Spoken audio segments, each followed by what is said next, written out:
Hello friends, NK online learning में आपका स्वागत है। मैं हूं संजय गुप्ता और आप देख रहे हैं सी language video series.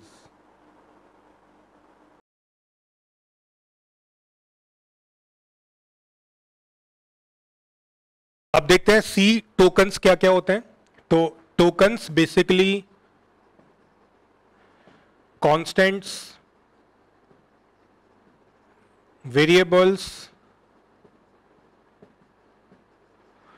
Data types,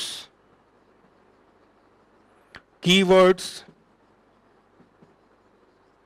and operators. So basically जो प्रोग्राम को इम्प्लीमेंट करने के लिए टूल्स हम यूज करते हैं, जो कि सी प्रोग्रामिंग में ने हमें प्रोवाइड किया है, उनको बेसिकली हम टोकन्स बोलते हैं। तो कांस्टेंट का अलग रोल होता है, जो कि constant values, integer, float, character define करने के काम में आता है। वेरिएबल उन कांस्टेंट्स को स्टोर करने के काम में आता है। डेटा टाइप वेरिएबल का टाइप बताने का काम करेगा। कीवर्ड जो रिजर्व वर्ड्स होते हैं, जो कि कंपाइलर खुद डिफाइन करता है, जिन्हें हमें एज इट इज यूज करना होता है। एंड ऑपरेटर्स जो कोई भी कैलकुलेशन परफॉर्म करने के लिए हम यूज करते हैं। तो ये सारे सी टोकन्स हैं जो हम डिटेल में एज अ इंडिविजुअल टॉपिक आगे डिस्कस करने वाले हैं।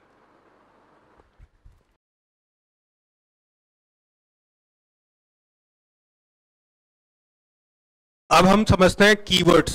तो कीवर्ड्स क्या होते हैं वो पहले थ्योरेटिकली समझते हैं, फिर मैं आपको कुछ एग्जांपल्स बताऊंगा कि इन पर्टिकुलर वर्ड्स को हम कीवर्ड्स बोलते हैं और उनको किस तरीके से प्रोग्राम में यूज करना चाहिए। तो बेसिकली कीवर्ड रिजर्व वर्ड्स होते हैं। Keywords are known as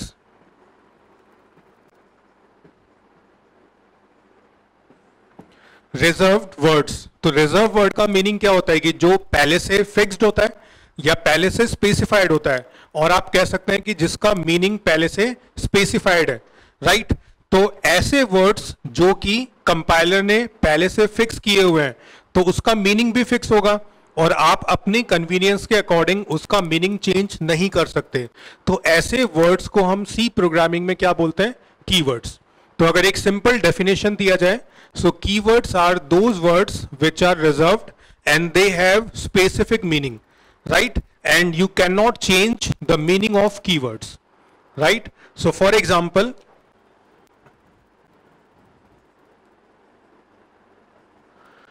there are total 32 keywords available in C programming.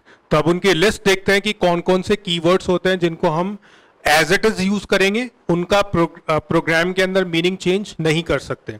For example, अगर हम यूज करें इंट, फ्लोट, तो आपने इनको as a data type use किया होगा, बट इंटरनली ये कीवर्ड्स होते हैं।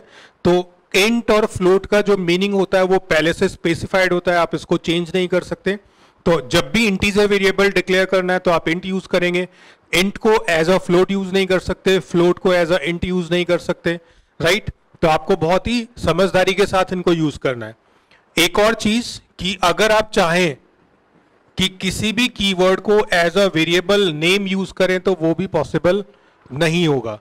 तो अगर ये स्टेटमेंट आपने लिखा है तो ये इनवैलिड हो जाएगा। क्यों? क्योंकि आप फ्लोट को एज अ वेरिएबल यूज करने की कोशिश कर रहे हैं, because float is a keyword, so you can not use keywords as variable names, right. तो आपको ये ध्यान रखना है कि कभी भी कीवर्ड को एज अ वेरिएबल यूज ना करें, ठीक है। अब हम देखते हैं और एग्जांपल्स। तो आपने int, float, char, double, long, तो इनको आपने as a data type use किया होगा जो कि कीवर्ड्स होते हैं, राइट। देन अगर हम बात करें और कीवर्ड्स की, तो auto, break, then case, char, then const, continue, then default, do, then else, enum, then extern,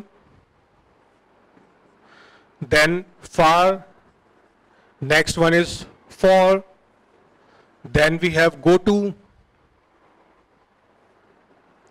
then we have if, then near, register, return, short,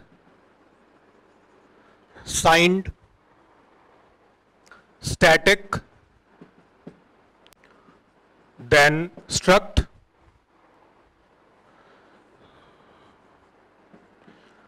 then we have switch, typedef, union,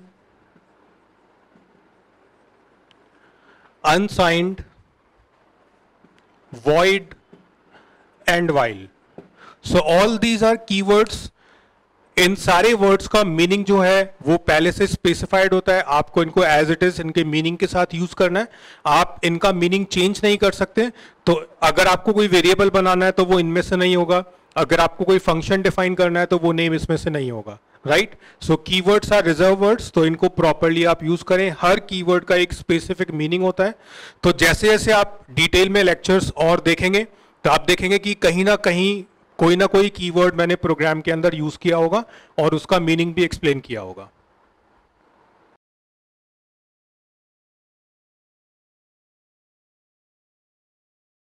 देखते हैं escape sequence को C program में कैसे use करते हैं। तो escape sequence basically क्या होता है, जैसे सपोज आपने यूज किया \n, so \n correctively is known as escape sequence, जो कि स्क्रीन पर एज इट इज प्रिंट नहीं होता है, उसका एक टास्क है जो कि पहले से स्पेसिफाइड होता है। सो फॉर एग्जांपल अगर मैंने लिखा printf \n एंड मेरा नाम लिखा मैंने Sanjay, so this \n is escape sequence. इसका मतलब कि जो नॉर्मल सीक्वेंस है उसको ब्रेक करो और कोई नई चीज आपको प्रिंट करानी है। तो बेसिकली \n का मतलब होता है न्यू लाइन, राइट। सो पहले कर्सर न्यू लाइन पर शिफ्ट होगा एंड देन संजय स्क्रीन पर जाकर प्रिंट होगा। Similar to \n we can use \t। So \t जो एस्केप सीक्वेंस है वो टैब के लिए होता है। सो फॉर एग्जांपल अगर मैं अपना फुल नेम प्रिंट करता हूं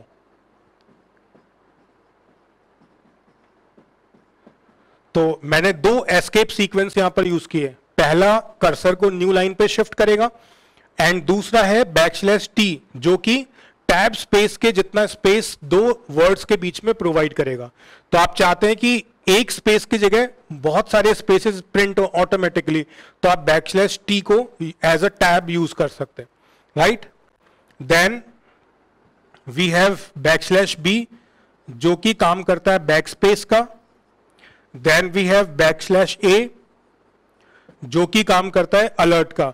तो इस तरीके से कुछ इंपॉर्टेंट जो एस्केप सीक्वेंस है वो मैंने आपको एक्सप्लेन किए। नॉर्मली हम इन दो को ही यूज करेंगे क्योंकि हमें लाइन चेंज करना होता है, तो \n को मोस्टली यूज करते हैं और \t फॉर टैब। एंड एक और चीज आपको ध्यान रखनी है कि हम एक ही स्टेटमेंट के अंदर एस्केप सीक्वेंस को एक से ज्यादा बार यूज कर सकते हैं।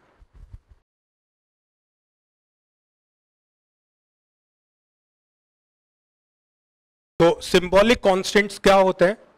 नॉर्मली क्या होता है, आप प्रोग्राम में कभी कभी कॉन्स्टेंट्स को यूज करते हैं, तो आप चाहते हैं कि कॉन्स्टेंट वैल्यू के प्लेस पर उसका एक सिग्निफिकेंट नेम हम यूज कर पाए। फॉर एग्जांपल एक फॉर्मूला लिख रहा हूं 2πr, तो पाई की वैल्यू होती है 3.14। So if it is a formula 2 into 3.14 into R, तो आप चाहते हैं कि इस 3.14 को मुझे वेरिएबल में भी स्टोर ना करना पड़े और मैं इसके जगह एक नेम भी यूज कर पाऊं, जिससे जो प्रोग्राम को रीड करे उसको पता चल जाए कि ये पाई की वैल्यू है। तो उसके लिए आप सिंबॉलिक कांस्टेंट बनाएंगे जो कि हैश डिफाइन के थ्रू बनते हैं। और जैसे हैश इंक्लूड को मेन के ऊपर यूज करते हैं, सिमिलरली मेन के पहले आपको हैश डिफाइन को यूज करना है। देन जो भी सिंबॉलिक कांस्टेंट आप यूज करना चाहते हैं एज अ नेम, वो एंड उसकी वैल्यू। तो पूरे प्रोग्राम में जहां भी आपने पी को यूज किया होगा वो ऑटोमेटिकली किससे रिप्लेस हो जाएगा? 3.14 से। तो अब आप अपने फॉर्मूले को इस तरीके से लिख सकते हैं।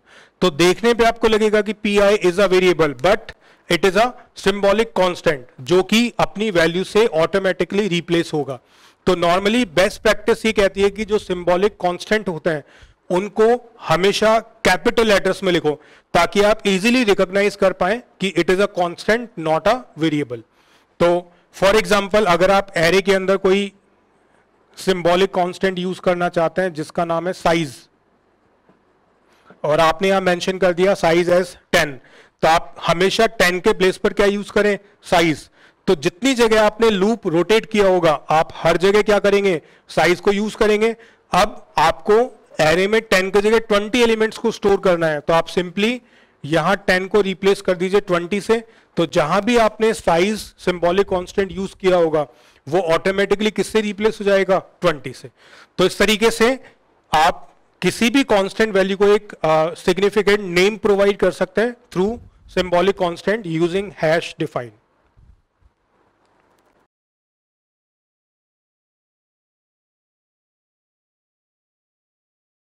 अब हम देखते हैं कमेंट्स। सो कमेंट्स बेसिकली क्या होते हैं पहले वो डिस्कस करेंगे।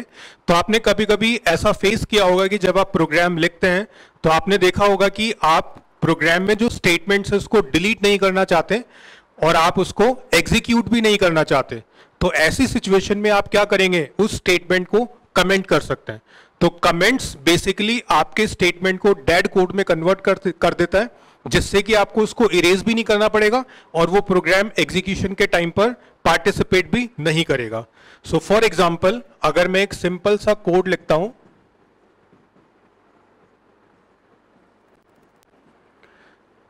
a equals to 5, b equals to 10। अब मुझे एडिशन भी परफॉर्म करना है, सब्ट्रैक्शन भी परफॉर्म करना है, और जो C में रिजल्ट आएगा वो मुझे स्क्रीन पर डिस्प्ले करना है। ठीक है, अब मैं चाहता हूं कि एक बार एडिशन प्रिंट हो, एक बार सब्ट्रैक्शन प्रिंट हो। तो मैं दोनों स्टेटमेंट्स को एक साथ रन नहीं करना चाहता और ना ही मैं किसी एक को इरेज करना चाहता हूं। ठीक है, तो उस केस में क्या करेंगे, आप कमेंट्स यूज करेंगे। तो कमेंट्स यूज करने का जो सिंटेक्स है वो ये होता है, / एस्टेरिस्क देन एस्टेरिस्क एंड /।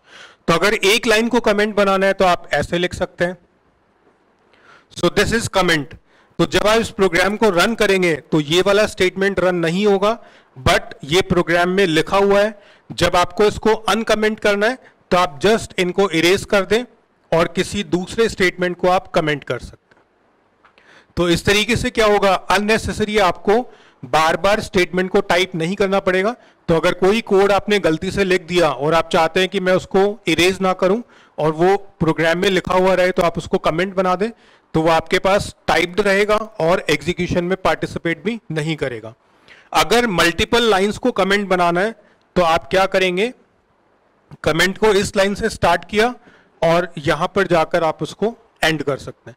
तो हम comment single line, multiple lines या n नंबर ऑफ लाइंस के लिए अप्लाई कर सकते हैं, और आप एक से ज्यादा प्लेसेस पर भी कमेंट यूज कर सकते हैं। फॉर एग्जाम्पल आपने यहां पे भी कमेंट यूज किया, देन आपने यहां भी कमेंट यूज किया। तो इस तरीके से प्रोग्राम में जहां भी आपको रिक्वायरमेंट है आप कमेंट स्टेटमेंट लिख सकते हैं। सिंटेक्स ये आपको फॉलो करना है। तो इस तरीके से आपको समझ में आ गया होगा कि हम प्रोग्राम में किसी भी स्टेटमेंट को कमेंट में कैसे कन्वर्ट कर सकते हैं।